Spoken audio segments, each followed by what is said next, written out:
Boa tarde a todos. Sejam bem-vindos à conferência de resultados do Grupo Equatorial referente ao terceiro trimestre de 2025. Estão presentes o CEO da companhia, Sr. Augusto Miranda, o vice-presidente Leonardo Lucas, o diretor de regulação, Sr. Cristiano Logrado, a diretora de estratégia financeira e RI, Sra. Tatiana Vasques, e o Sr. Lio Aquino, presidente da Ecoenergia, que ao final estarão à disposição para responder as eventuais perguntas. Destacamos que a ferramenta de tradução simultânea está disponível na plataforma. Para acessar, basta clicar no botão Interpretation na parte inferior da tela e escolher o idioma de preferência. Esta conferência está sendo gravada e ficará disponível no site de Relações com Investidores da companhia, ri.equatorialenergia.com.br, assim como a apresentação aqui exposta. Informamos que todos os participantes estarão apenas ouvindo a conferência durante a apresentação e, em seguida, iniciaremos a sessão de perguntas e respostas quando mais instruções serão fornecidas. Antes de prosseguir, aproveitamos para reforçar que as declarações prospectivas têm como base as crenças e suposições da administração do Grupo Equatorial e as informações atuais disponíveis para a companhia. Essas declarações podem envolver riscos e incertezas, tendo em vista que dizem respeito a eventos futuros e, portanto, dependem de circunstâncias que podem ou não ocorrer. Investidores, analistas e jornalistas devem levar em conta que eventos relacionados ao ambiente macroeconômico, ao segmento e a outros fatores podem fazer com que os resultados sejam materialmente diferentes daqueles expressados nas respectivas declarações prospectivas. Daremos início à apresentação, passando a palavra ao Sr. Augusto Miranda. Por favor, Sr. Augusto, pode prosseguir. Obrigado, boa tarde a todos e obrigado pela presença no nosso call de resultados. Tivemos um trimestre bastante exitoso nas frentes operacional e financeira, além de reconhecimentos importantes que traduzem a seriedade e comprometimento do time com os nossos clientes, funcionários e investidores. A Equatorial Pará foi reconhecida como a melhor distribuidora em gestão econômica e financeira no Prêmio Abrad. A Equatorial figurou pela primeira vez como grupo no GPTW entre os 20 melhores colocados no país, além de ter sido novamente eleita no Extel como a empresa mais honrada no segmento de utilities da América Latina, figurando em primeiro lugar em 7 das 8 categorias no ranking combinado. Na frente operacional, tivemos um robusto resultado no segmento de distribuição de energia, que cresceu 2,6% no mercado faturado, mais compensado, e manteve a sólida performance de perdas demonstrada nos últimos trimestres. Além disso, tivemos a conquista do enquadramento da CEE no DEC contratual, que será detalhada mais adiante na apresentação. No âmbito financeiro, apresentamos um sólido resultado, com a EBITDA de 3,5 bilhões de reais. Também investimos 3 bilhões e, mesmo assim, fechamos o trimestre com 16 bilhões de caixa, significando 2,1 vezes a nossa dívida de curto prazo. O caixa do período foi robustecido por uma intensa janela de captações, que no trimestre somaram 9,4 bilhões de reais, alongando o prazo médio da dívida de 5,5 para 5,8 anos. Importante ressaltar que parte das captações do período tem o objetivo de pré-pagar dívidas, e realizamos dentro do trimestre cerca de 800 milhões de reais, e que ao longo dos meses de outubro e novembro já realizamos aproximadamente 2 bilhões adicionais. Com este panorama financeiro, fechamos o trimestre com um covenant de 3,3 vezes na relação dívida líquida sobre a EBITDA. Observando os destaques de geração de valor do grupo, tivemos o closing da venda do segmento de transmissão e, por consequência, anunciamos um dos usos dos recursos da venda, que foi a distribuição de 1,8 bilhão em JCP, o equivalente a R$ 1,45 por ação, que serão pagos na próxima segunda-feira, dia 17 de novembro. Por fim, o TCU aprovou a renovação da concessão da Equatorial Maranhão, estando agora na reta final do processo para homologação da aprovação, pelo MME e a assinatura do contrato. Agora eu passo a palavra ao Léo, no slide 5, onde vamos iniciar com a visão consolidada do desempenho econômico e financeiro do grupo. Léo, com você, Léo, por favor. Obrigado, Augusto, e muito boa tarde a todos. Vou falar rapidamente sobre a performance econômico-financeira do grupo em uma visão consolidada e ajustada. Neste trimestre, apresentamos um crescimento de margem de 4,5%, impulsionada principalmente pela sólida performance do segmento de distribuição, enquanto o EBITDA teve o impacto da consolidação da equivalência patrimonial da Sabesp.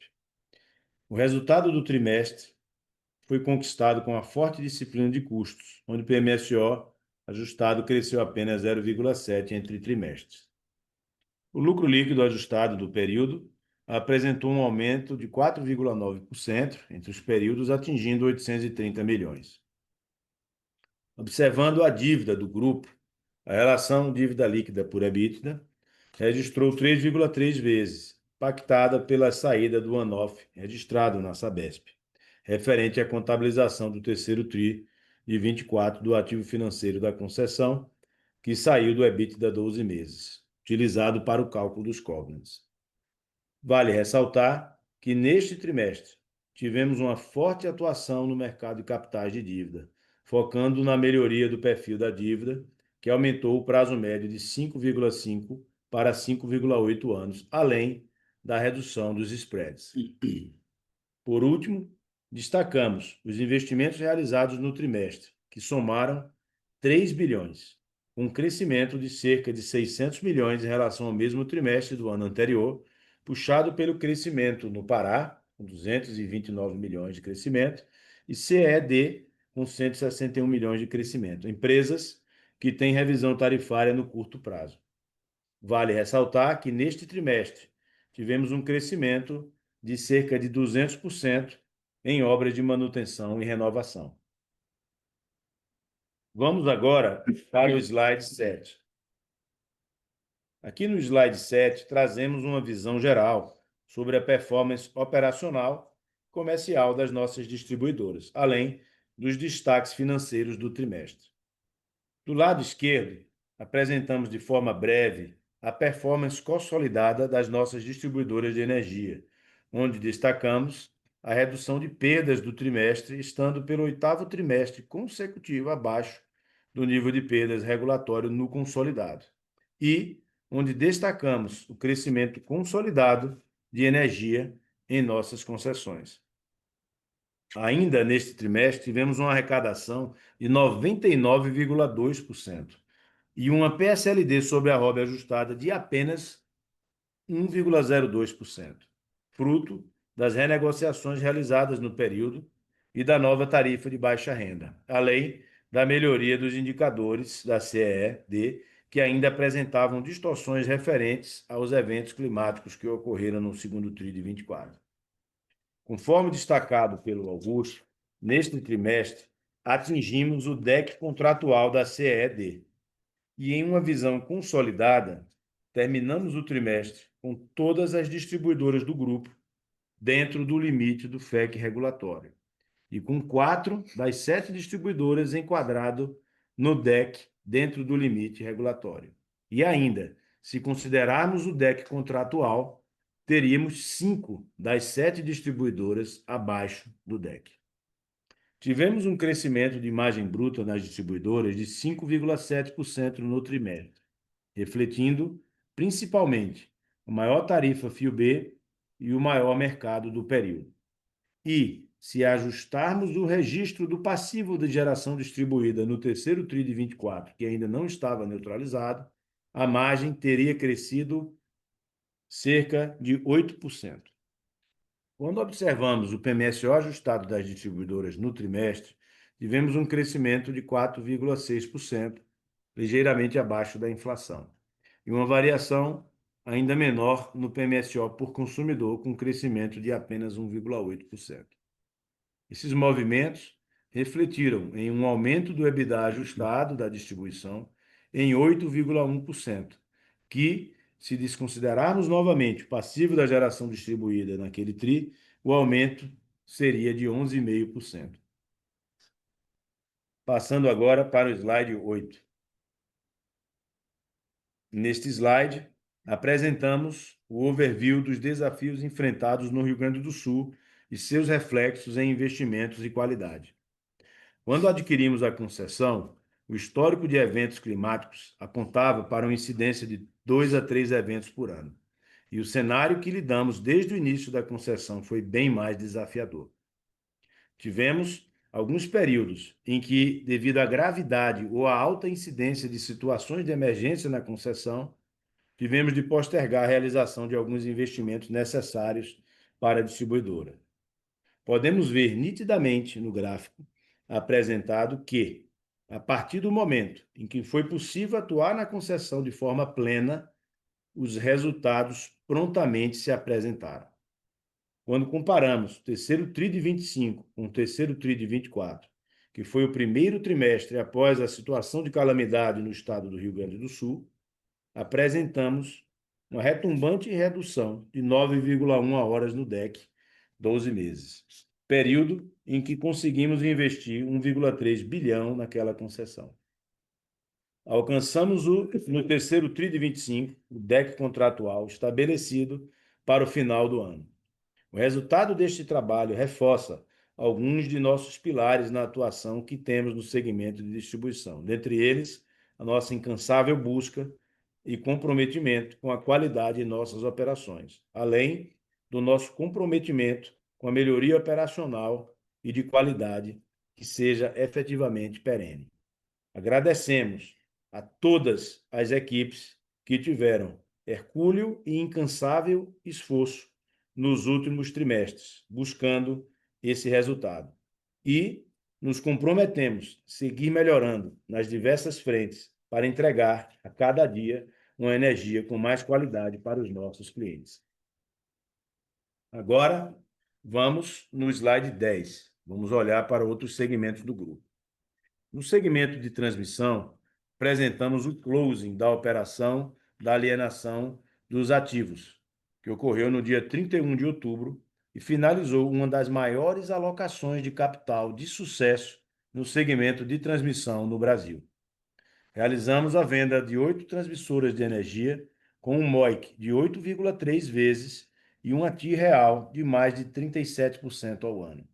O deal finalizou com um equity value de 6,4 bilhões, incluindo a redução de capital feita dias antes do closing. Os recursos da venda serão utilizados para remuneração aos acionistas, redução da dívida na holding e resgate parcial das ações preferenciais na Equatorial Distribuição, contribuindo assim para a redução dos custos associados ao CDI. Passando para saneamento, os resultados do segmento seguem refletindo o avanço da hidrometração e, neste trimestre, apresentamos um EBITDA de 2,2 milhões, 68% superior ao mesmo período do ano passado. No segmento de renováveis, apresentamos um EBITDA de 226 milhões, 8,1% menor entre os períodos, reflexo dos efeitos do curtailment. Neste trimestre, tivemos, como evento subsequente, a aprovação da MP 1304, que ainda precisa ser sancionada pelo presidente e que estabelece avanços para o setor relacionados aos impactos do curtailment. Agora, passo de volta a palavra à operadora para conduzir a sessão de perguntas e respostas. Iniciaremos agora a sessão de perguntas e respostas. Caso deseje fazer alguma pergunta, por favor, clique no ícone de Q&A que aparece na parte inferior de sua tela e digite sua pergunta. Para fazer perguntas através do microfone, clique em levantar a mão. A nossa primeira pergunta vem da senhora Luísa Candiota, do Itaú BBA. Por favor, pode prosseguir. Boa tarde, pessoal. Obrigada pela oportunidade. Eu tenho duas perguntas aqui do meu lado. A primeira é mais específica, queria que vocês dessem um pouco mais de cor aqui sobre os efeitos não recorrentes desse TRI, dado que o valor chamou atenção, principalmente na linha de outras receitas e despesas. A gente recebeu bastante perguntas sobre isso, então, se pudessem explicar um pouquinho melhor quais foram os principais efeitos aqui. E a minha segunda pergunta é mais com relação ao anúncio de ontem, né, do exercício parcial das preferenciais. A gente viu que a operação envolveu um montante relevante, e eu queria entender mais aqui quais foram as motivações por trás dessa decisão e principalmente como a companhia enxerga esse tipo de estrutura envolvendo preferenciais olhando daqui para frente, ainda mais dado o contexto aí de reforma tributária. São essas duas do meu lado. Obrigada. Está o Léo. Aí, Léo, por favor. Obrigado, Luísa, pela pergunta. Bom, Luísa, sobre os outros operacionais, é importante frisar o seguinte, né? Essa linha, ela está muito ligada com a dinâmica de investimentos e ela sofre uma volatilidade brutal, né? Tendo ainda uma boa representatividade também de itens não caixa. Tanto que se a gente olhar, né, o comparativo com o segundo TRI de 25, nesse segundo TRI de 25 houve receita nessa linha. E no comparativo com o terceiro TRI de 24, a despesa foi próxima a zero, né? Ilustrando bem a volatilidade brutal que a gente pode observar nessa linha. Bom, com relação à variação nessa linha de outras receitas e despesas operacionais no período, a gente tem o seguinte, né? Ela decorre principalmente, né, de efeitos não recorrentes do terceiro TRI de 24, que somaram 130 milhões, que foi 95 milhões que se referiu aqui à reversão de provisões de estoque, né, principalmente em Goiás, Pará e Rio Grande do Sul, né, e também a um recebimento de uma indenização, né, que completa essa diferença. Ainda tivemos também um expressivo aumento, como a gente comentou na apresentação, de 200%, né, das obras para manutenção e renovação que a gente teve neste trimestre, principalmente no Pará, Rio Grande do Sul e Goiás. Esse fato ele ajuda a impactar um pouco, tanto na desativação de valores residuais de ativos, que cresceu 32 milhões entre os trimestres, quanto também nos custos de remoção, né, desses ativos envelhecidos, que gerou um delta aqui também entre os trimestres de 28 milhões. E, por fim, tivemos um efeito não recorrente no Pará, né, de cerca de 50 milhões de reais, referente a baixas de serviços de obras do passado, né? Então, isso explica a variação, mas, de fato, é uma rubrica com muita volatilidade, né, e houve uma concentração nesse trimestre. Preferenciais, né? A gente vê como um instrumento muito interessante esse instrumento. Fizemos um uso muito interessante dele, né? Um instrumento que evita você usar um bolso do mercado, né? Sobretudo em momentos de expansão, né?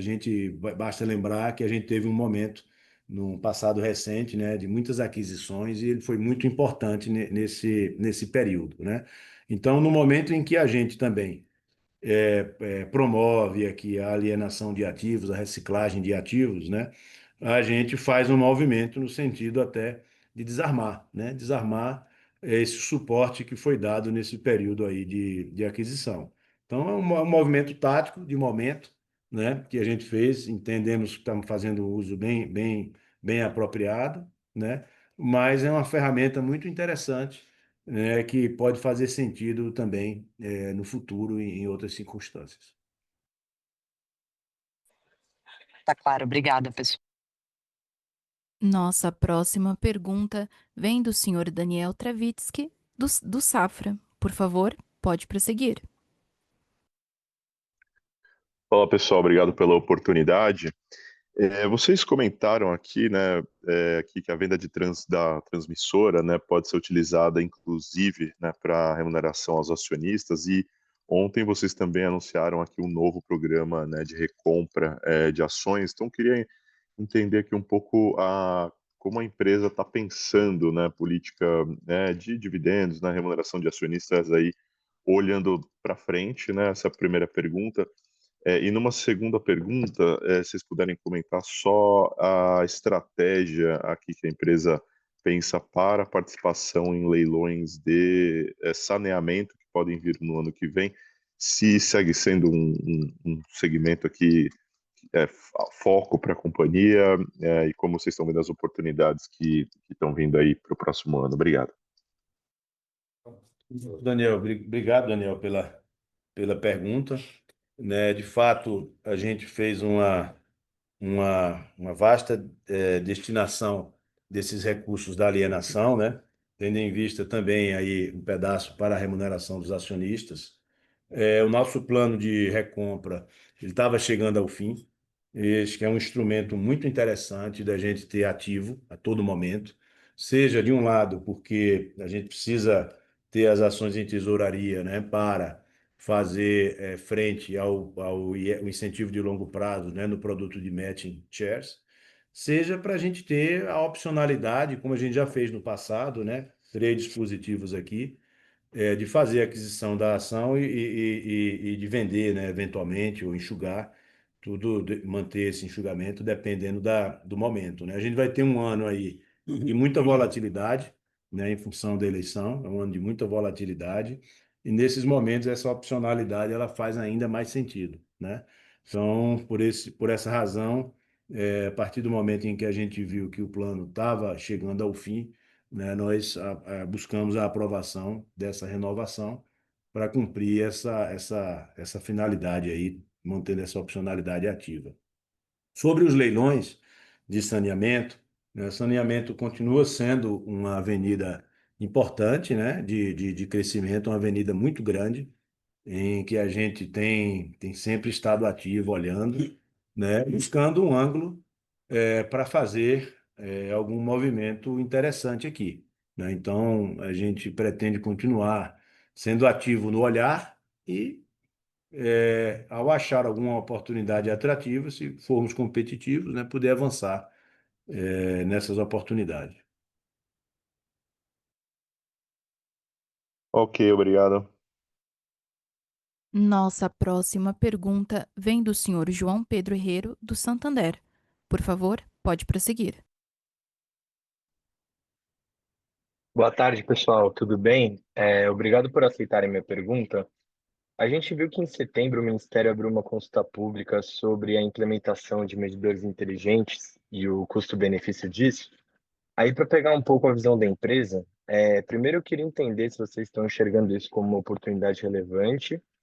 E uma segunda pergunta seria mais no âmbito do impacto na tarifa. A gente vê que na região Norte e Nordeste, a parcela B tem uma proporção maior na tarifa do que em outras regiões. Aí eu queria entender aqui se nessas regiões haveria esse espaço de implementação e entender o trade-off aqui do custo versus o benefício no aumento da qualidade. Obrigado. Por favor, Cristiano. Boa tarde, pessoal. Boa tarde, João.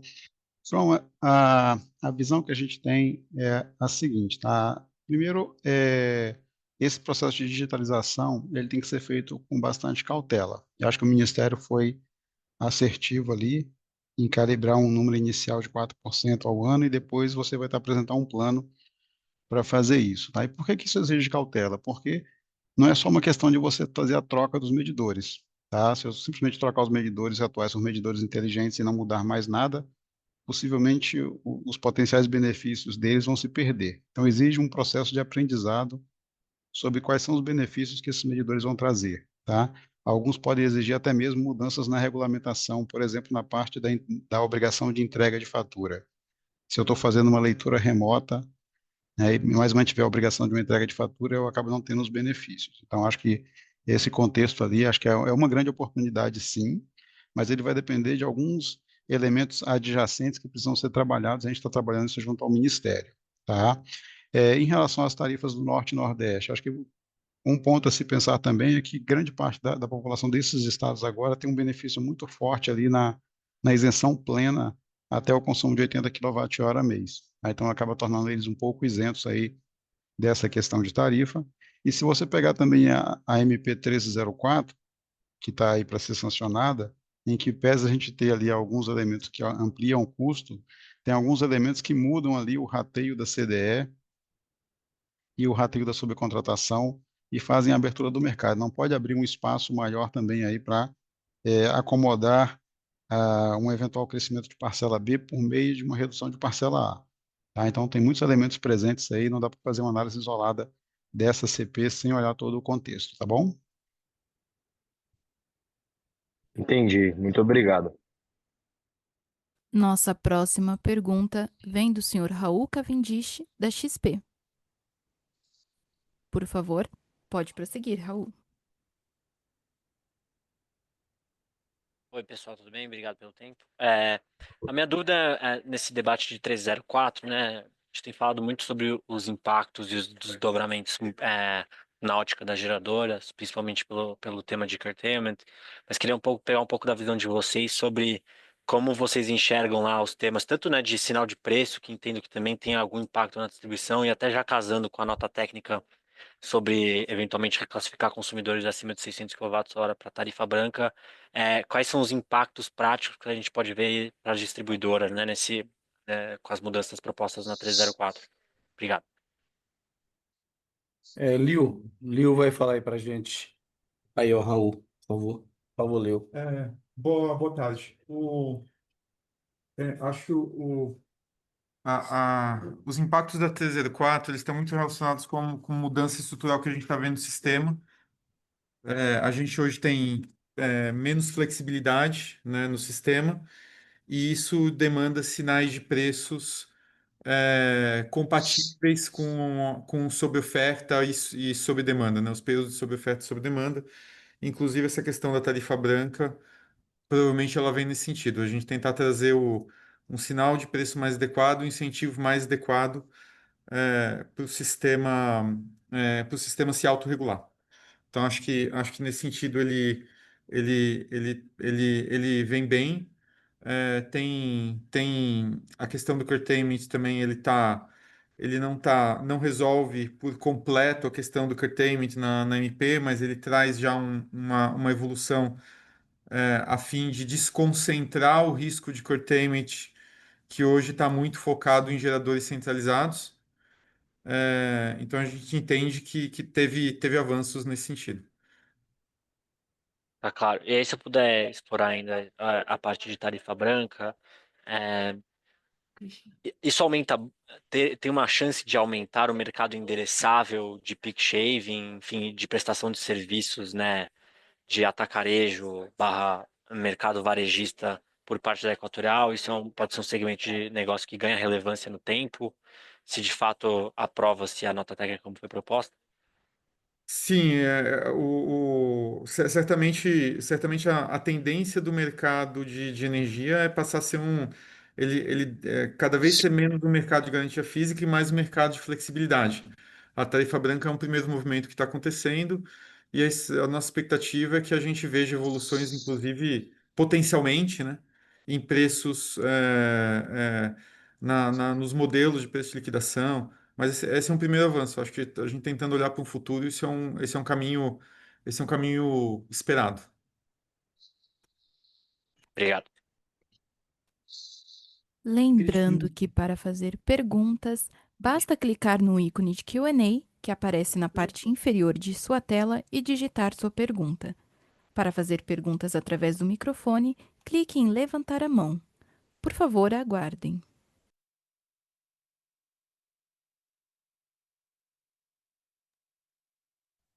A sessão de perguntas e respostas está encerrada. Gostaríamos de passar a palavra aos diretores para que façam as considerações finais da companhia. Viu? Obrigado. Para encerrar, gostaria de reforçar mais uma vez nosso comprometimento com a agenda contínua de valor que buscamos para os nossos investidores, a partir da entrega de resultados consistentes nos diversos segmentos em que atuamos, sempre pautados por uma gestão financeira disciplinada, que só é possível graças à cultura equatorial. Também gostaria de parabenizar o time do RI pelos resultados alcançados mais uma vez no Excel e lembrar que eles estão disponíveis para apoiá-los com eventuais dúvidas após este call. Novamente, agradeço o interesse na companhia por fazerem parte do nosso call de resultados. Tenham todos uma boa tarde. A conferência está encerrada. Agradecemos a participação de todos e tenham uma boa tarde.